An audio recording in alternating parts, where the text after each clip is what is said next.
Hello and welcome to the Legislative Report with your State Representative Jim Rigby. I'm your host Laurie Bull, and thanks for joining us today. Welcome to the program, and thank you. Congratulations on your election to the House of Representatives. And I guess that's where we'll start off with that special swearing-in day where friends and family come and you take the oath. What was that day like for you? It was great. I had my wife, had my children with us. Very humbling moment to think that I'm sitting in those chairs and walked those halls of so many great people before me. It's taken me 10 years to get here. I've run 4 times, and I guess it finally paid off. But it's a very humbling experience. It truly is, and to have the support of my family there was just great. I guess with that 10 years of trying and running, you've learned a lot about the place where you come from and what issues are important to people there. What things are most important to the people in the district you represent, Cambria and Somerset counties?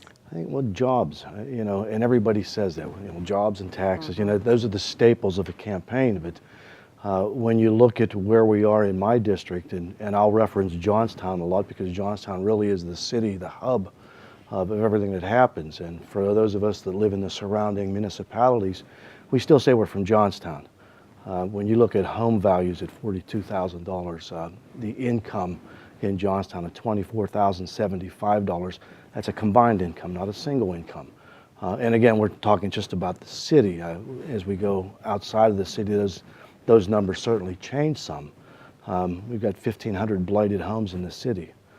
So there's a lot of things that need to be addressed, getting people back to work, family-sustaining jobs. And I think, quite honestly, we're going to see those things happening in the future. I've worked with some great groups since I've taken office. A lot of meetings with a lot of the local folks. And I think there's some very positive things coming around the bend here in the near future for us, and I hope it continues. You recently got your committee assignments. You've been assigned to 4 committees: Children and Youth, Local Government, Urban Affairs, and Veterans Affairs. I guess the issue you were discussing with Blight, Urban Affairs Committee would be a great place to serve and try to affect that. Most definitely, which is why I chose them. I was very honored. I put in for 5 committees. 4 of the 5 that I requested I did get. Tourism was the only one I didn't get, and probably a blessing. I don't know if I could have handled 5 committees, but the state of where we are in Johnstown with the blighted homes, one of the reasons I chose urban. My background in police and fire, first responder, was one of the reasons I asked for veterans. While I'm not a veteran, I am the son, brother, and father of veterans. So, to serve on that committee, it was an honor to be put onto that. Children and youth falls back into my police background, and I've worked with children and youth, so I wanted to go where my strengths were. Local government as a 24-year councilman. So when I picked my committees, I picked them based on what my background and knowledge was that I would be best suited for to move those committees forward. And all those vast experiences you had, besides just the individual knowledge of these committees, what did you learn from those? What will you bring to the table? Lessons that were learned in those experiences? In my police experiences, dealing with the opioid problem, we were ranked first in the state for 2 years with opioid visited overdoses, and it's hit all of us hard, not just my district. I talked to a lot of legislators that came here with the same reasoning. They ran because they dealt with it, a family member, a close member, or members in their community. So we're all dealing with it.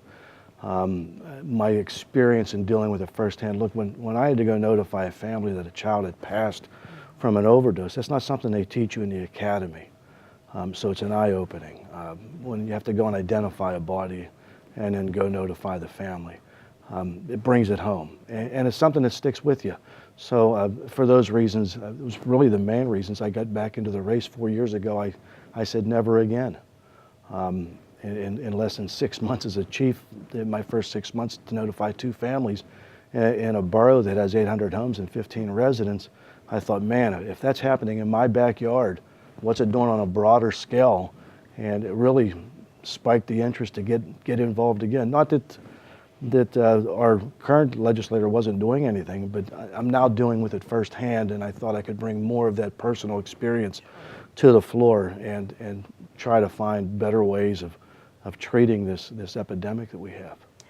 Can you talk about ways that you plan to reach out and communicate with your constituents? Certainly your district office locations, you have two, I believe, that are up and running. I do. I have in Johnstown and in Sidman.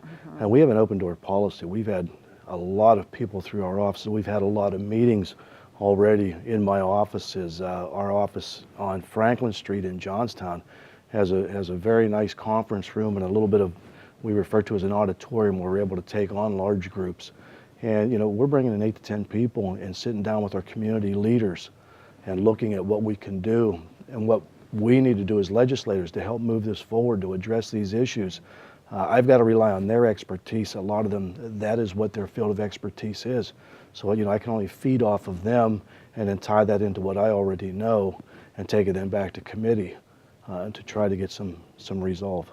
Well, thank you so much for opening the district offices, getting them up and running, and reaching out to your constituents in that way. And we will keep the dialogue going, hopefully, as you continue on with your first term. Well, thank you very much. It was a pleasure, and thank you for having me here. Sure. And that is all the time we have for today. If you have any questions for Representative Rigby, please feel free to contact him at his local offices, through his website, or through his Facebook page. All that information will be shown in just a minute. Thanks for watching Legislative Report.